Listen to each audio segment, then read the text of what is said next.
British Prime Minister Boris Johnson has outlined what he's calling his final offer to Brussels on the terms of a deal for the UK's exit from the European Union.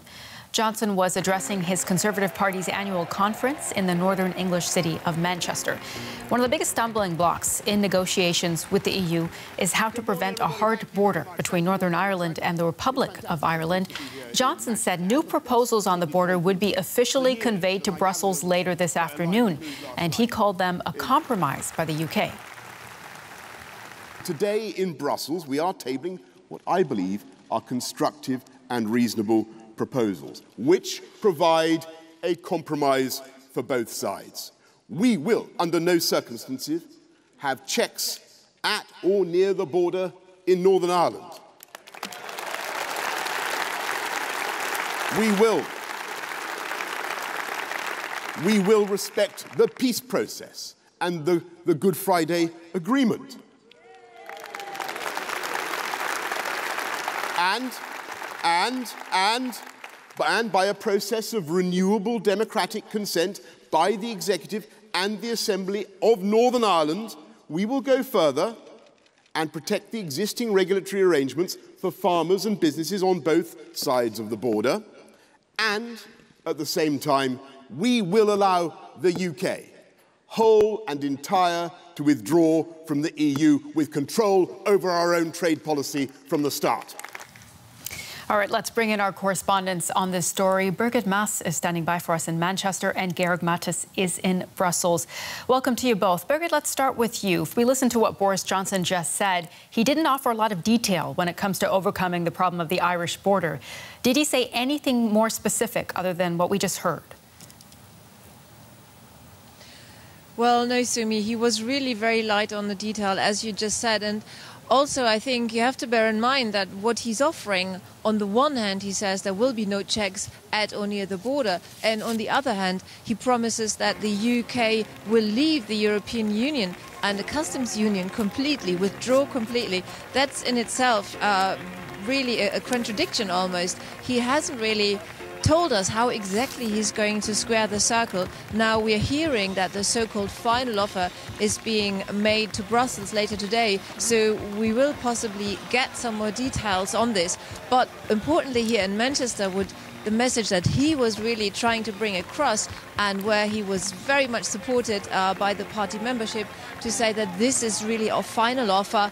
We are going to walk away if the EU doesn't engage in a way that he, Johnson, deems the correct way with this offer. So really saying we are going to leave and you just have to basically take this offer and have to help us find a compromise and walk away with no deal. And this is where he got the most applause here at the party conference when he was asking the audience, are we ready for no deal? And everybody shouted yes.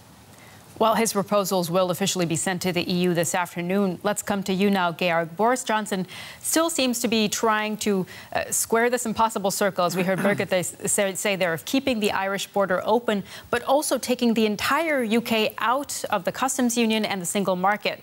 How do you think Brussels is likely to react? Look, Sumi, in Brussels, officials are clearly aware of the fact that there is a concern on the part of the British government that in case of a no-deal Brexit, which would be harmful for both sides, they don't want to be pictured as the ones who did not reach out the hand. And so that is why the word compromise was mentioned a number of times by the British Prime Minister in that speech. The only problem is that officials here in Brussels and experts, all what I have heard from yet, can't see exactly where that compromise lies, because as Birgit has pointed out correctly, you can't have both. You can't have no checks at the border and while at the same time leaving the customs union. I've traveled to Norway, for instance, to take a look at a country that is not in the customs union but in the internal market, something the Prime Minister may envisage. We'll have to wait for the details. But there is clearly a border to Sweden, which is an EU member state. So there is no example. And when the Prime Minister, Boris Johnson, here says we have to trust into technology or face a hard Brexit, that is not an option that Brussels wants to stick to. They want to be sure that the future trade relationship can be guaranteed, and therefore there is this idea of a transition period and a backstop in case no solution can be found.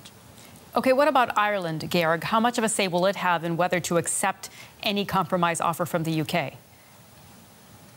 The unity on the part of the 27 member states, including Ireland, was very strong in the past, and it will remain strong. That's what I've heard from member states. So don't expect Ireland to be pressed by either Germany, France, or any other of the 27 to accept any deal that would harm that internal border that currently is an open border.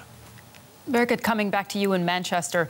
Is Boris Johnson actually interested in the EU accepting his latest proposals, or is he really set on a no-deal Brexit? Well, it was interesting. I was speaking to some EU diplomats here at the conference and asking them how serious are Boris Johnson's proposals, what do they think about it, even though we don't know the details yet, but there have been some rumours in EU circles, and it wasn't exactly a ringing endorsement. It was more, OK, well, we have to live and hope that he really does want a deal, but it wasn't very enthusiastic. And of course, there has been a lot of speculation that he's really rallying the country also behind the idea of no deal and that he just wants to shift the blame. But it remains to be seen how, when we get the final offer, the so-called final offer, when we get the details, how seriously they will be taken by Brussels. All right, Birgit Maas for us in Manchester and Georg Mattis in Brussels. Thank you both.